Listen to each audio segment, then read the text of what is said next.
channel at TV. Magandang araw or magandang gabi po sa inyong lahat. For today's video po ay nandito po tayo ulit sa aming ihawan.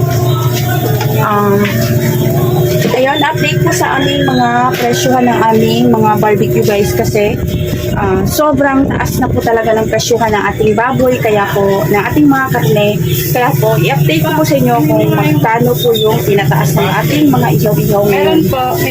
Yan po, pakita ko po sa inyo yung itsura ng aming pwesto guys kasi may nagagawa po dito sa harap namin yung sa kalsada. Ginagawa po yung kanal kaya po kahit gano'n nagagawa pa rin kami o nagbabarbecue pa rin kami kasi kailangan guys.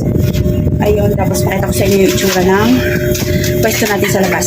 Guys, halos kaumpisa pa lang namin. Time check. Anong oras na na?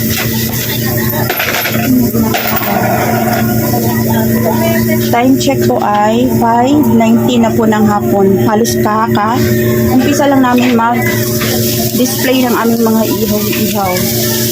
Tapos, ito po yung itsura guys ng aming mga barbecue. Mamaya po i-update ko po kayo kung magkano na po yung presyohan ng ating mga ihaw-ihaw. Sa kabila po ng mahal ng presyo ng baboy ngayon guys. Tapos ngayon po, ito po yung itsura namin dito. Yung itsura ng aming pustuhan. Ayan, kahit nasa harap nakatambak yung kasi ginagawa nga po yung invernal dito sa amin. Ang kalsada. Ayun, nagtitinda pa rin kami kasi kailangan natin guys. Dahil nga po, yung atin namin ay graduate at kailangan natin ngayon ng financial na pangangailangan. Kailangan natin guys. Tapos yun, eto, nasa harap kami, ayun. Pero kahit pa paano, meron pa rin namang bumibili. Ayun, dito sa harap namin yan ginagawa. Katapos na rin may halos guys. Tapos dito po ay yung kalsada ginagawa. Medyo ayos na yung kalsada sa amin. Yun, malaking kaluwagan sa amin guys kasi ayos na yung kalsada. Maganda na yung kalsada, hindi na kami dito binabaha. Pag natatapos, lalo na pag natapos itong ginagawang invernal na yan. Tapos ito po yung ating presyuhan sa mga ihaw-ihaw natin guys. Update tayo. Ayan yung aming hotdog. Long jumbo hotdog. Jumbo hotdog pala to guys yung aming gamit. Yan po ay halos din naman natin yung ginagawa. Binibili lang natin yan. Tapos itutuhog saka ibibenta. Kaya hindi masyadong matrabaho itong hotdog. Ang bentahan po namin sa ganito kalaking hotdog guys ay 18 pesos po. Pasensya na po pala kayo sa ingay kasi nandito po tayo sa palengke. Tapos, yun yung ating Betamax. Ganun pa rin yung aming Betamax. 6 pesos po ang per stick. Tapos po, yung aming ulo. Yung ulo po ng manok. Maliliit po siya ngayon. Ayan siya, ganyan kalaki guys ay 12 pesos ang bentahan namin. Ayan po. Pre-cook na po yan. Tapos meron tayo ditong mga hilaw pa na hindi pa naluto. Once na nailagay po dito sa basket, ibig sabihin po naluto na po namin yan. Minsan, mainit pa yung iba medyo malamig ka. Tapos po dito sa balon-balunan natin, aspasin mo muna si atin. Sa ating balon-balunan, dati po, 16 pesos po ito. 16 pesos po yung aming gizzard or balon-balunan. Ngayon po ay 18 pesos na kasi tumaas na rin po ang per kilo nito. Dati pong kuha namin 135, ngayon po ay 145 na kaya po tinaasan po namin ng 2 pesos ang per stick. 18 pesos po ang aming balon-balunan gizzard or chicken gizzard. Tapos po dito sa ating pork barbecue, dati pong 20 pesos, ngayon po ay 22 pesos na. Sa sobrang mahal po guys ng karning baboy. Ayan po, update po sa presyo ng ating mga ihaw-ihaw. Yan po, ganyan po kalaki guys, yung ating pork barbecue, 22 pesos. Pero ang pagkakaalam ko po sa iba nasa 25, pero dito po sa amin, sasabayan lang po natin yung kung ano po yung kakayanin ng mga customer natin guys. 22 pesos ang per stick sa amin. Tapos, yung isaw namin is as usual 10 pesos pa rin. Kasi dati po, yung update ko sa inyo 10 pesos po, ngayon 10 pesos pa rin. Ayan siya yung aming isaw ng manok. Ito po ay luto na. Dito po, hilaw. Ayan, ganyan kalaki po siya guys pag hilaw. 10 pesos po yung aming isaw. Tapos po yung aming ulo ng manok, balunan, tenga. Ayan po yung aming tenga at maskara ng baboy. Mix na po yan guys. Bali, yan po ay 18 pesos din po. Parehas po sila. Atay, balunan, tenga, 18 pesos po ang per stick namin. Ayan siya guys. Tapos, ayan, naka-display dito. Pinakita ko na sa inyo. Pork barbecue, hotdog, tenga, balunan, tapos yung ating dugo, ulo at isaw. Yung atay po namin ng baboy ay hindi po namin nilalagay dito sa stante. Nasa rep lang po siya guys kasi para hindi siya masinira at medyo lahat cook lang po kasi medyo may dugo-dugo pa siya kaya nilalagay po namin sa rep. At hindi namin dinidisplay sa stante. Tapos po ngayon ay pakita ko sa inyo yung aming atay ng baboy. Sarado natin yan kasi maraming langaw. Ayan po yung aming mga ihaw-ihaw. Tapos dito si Mister. Ayan yung aming atay ng baboy guys. Ayan siya. Yung itsura niya. 18 pesos din po ang per stick ng aming atay ng baboy. And po ulitin ko po, pagpasensyahan mo po, medyo maingay po dito sa pwesto namin kasi nga po andito po tayo sa may palengke. Ayan po yung aming pwestuhan. Tapos sa harap ginagawa yung inbornal. Ayan po, marami pa pong stock dito. Yan yung etong 4 na hilera at 3 hilera na to. Ito po ay mga pork, marinated na pork barbecue. Kahapon medyo may isa kaming ganito na iwan kasi po hindi naubos. Kaya okay lang po yung ganyan, ginagawa namin. Marinated na kahit kinabukasan pwede na natin siya ihawin kasi hindi pa po siya naihaw at mas masarap po yung ganyan na naka-marinate or mas medyo matagal yung marinate niya. Ayan po. Ito yung tira kahapon. Alam niyo yung tira kahapon? Ito pala yung natira namin kahapon guys. Ito yung naiwan kahapon. Ayan yung itsura niya guys.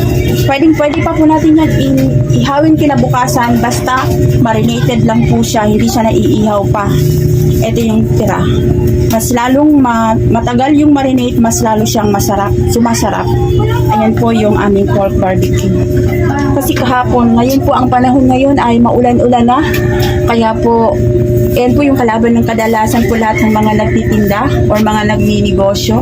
Yan po yung kalaban, yung ulan. Kaya nga po dito sa aming lugar, tag-ulan na.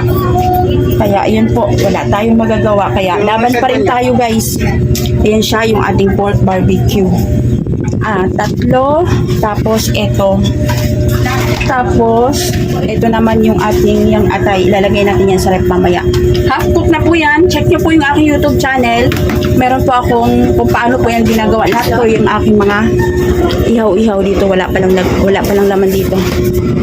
Tapos, ito yung aming mga ulo. Ulo ng manok. Yan, natanggal na. Tapos, ito naman yung tenga. Yung pinakita ko po sa inyo sa stante guys ay ito po yung iba pa.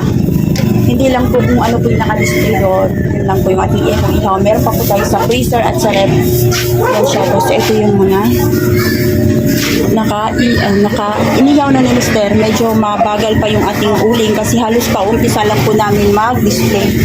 Ulitin ko po. Yung ating pork barbecue ay 22 pesos. Yung aming tenga at ay balunan ay 18 pesos po. At yung aming ulo ng manok medyo maliit po siya. Medyo maliit ngayon. Depende po sa laki or depende sa pagpili natin. Kung malalaki yung ulo, 15 pesos po ang bentahan namin. Pag maliliit naman po yung ulo ng manok ay 12 pesos.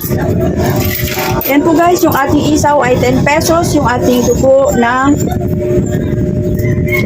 manok ay 6 pesos.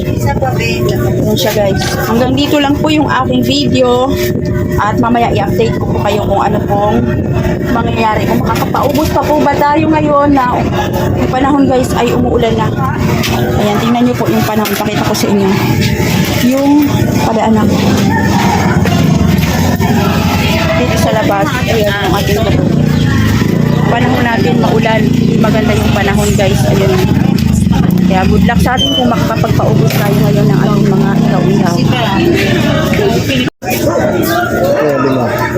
Na, 5 daw kay kuya. 110 yung 5. Ngayon po ay uwi na lang muna tayo sa bahay dahil po medyo ay hindi pa po tayo nakapagtapos na aming mga itutuhugin pa po ako mga barbecue guys. Ayan yung itsura namin dito, napakahirap talaga pero go laban pa rin. Tapos ito yung aming itsura ng aming lugar. Ito na pa. Parang uulan na guys. Ayusin na tayo. Ito po, ginagawa po yung kalsada dito sa aming lugar kaya pahirapan talaga at pumapatak na yung ulan, umuulan na. Kaya yan.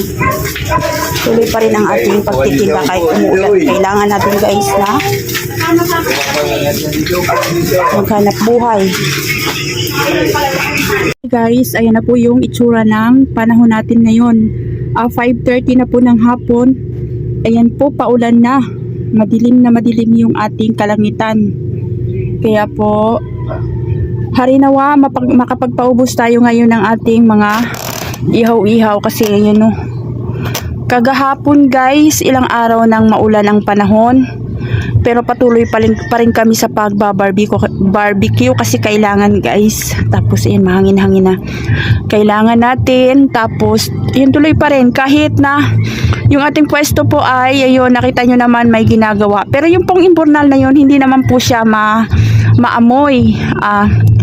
Talagang kailangan lang talaga yun gawin dito sa aming lugar. Talagang gano'n naman talaga sa lahat ng lugar merong mga ginagawa. Wala tayong magagawa guys, patuloy pa rin tayo sa pagtitinda. Yun nga mag-a-adjust na lang tayo ng ating pagtitinda. Yun, hapon na nga po kami nagbubukas ng aming barbecuehan.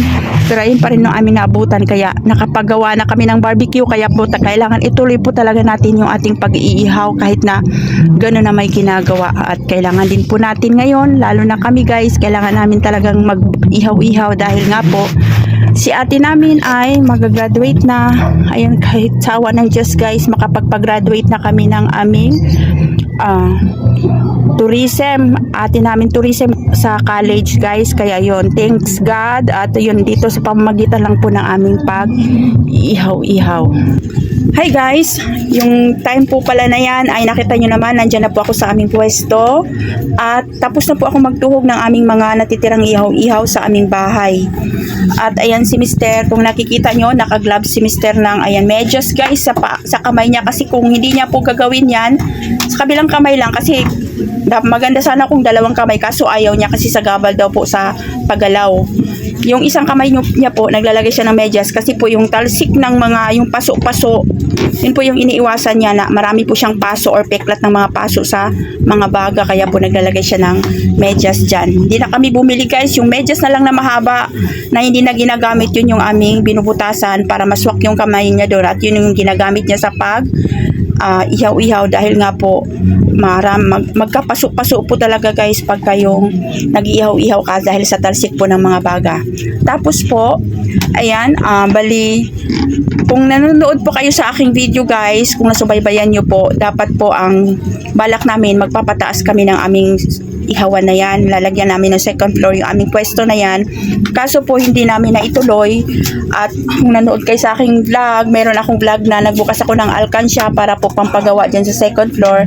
Hindi mo na namin nagawa guys dahil nga po nakita nyo naman may ginagawa po dyan sa kalsada.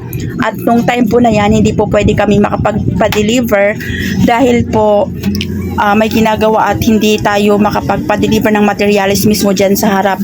Kung makapagpa-deliver man guys, malayo yung paghahakutan, kaya po hinihintay namin muna na matapos yung gumagawa dyan sa kalsada para po makapagpa-deliver tayo.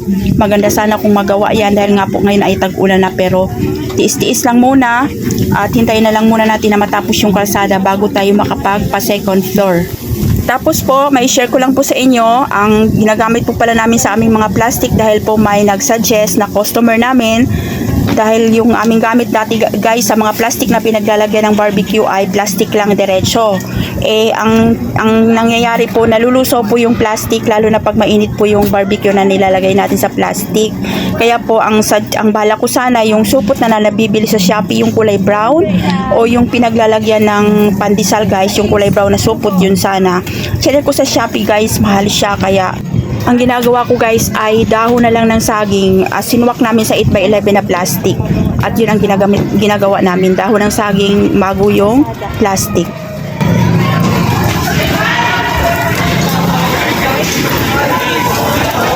Yun guys, nagbigay tayo doon ng konting barbecue sa kanila. Para kahit papano, ayan, nagbigay tayo ng ating blessing.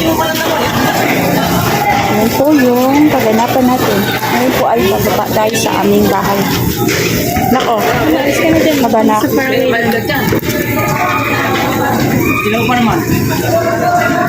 po yung ginagawa nila. Sisemento na sila sa kalsada.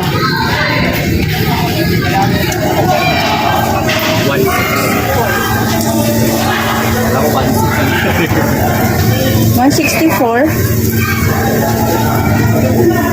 Tapos ayan, medyo madilim na guys. Buti hindi tumuloy yung ulan.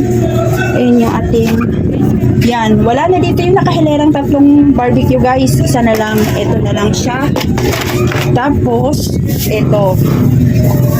Tapos meron pa tayong, ayun, sa ating stand eh. Ayan po. Pangalawang kilo na natin to ng hotdog guys. Ito po yung hotdog na pinibenta namin.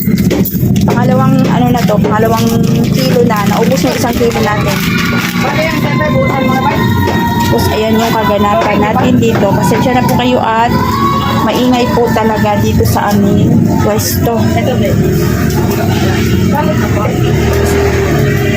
Ayan po yung aming barbecue. Tapos dun sa kabila naman.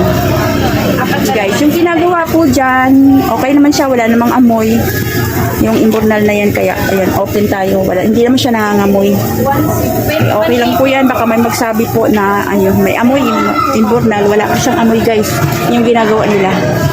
Ayan po.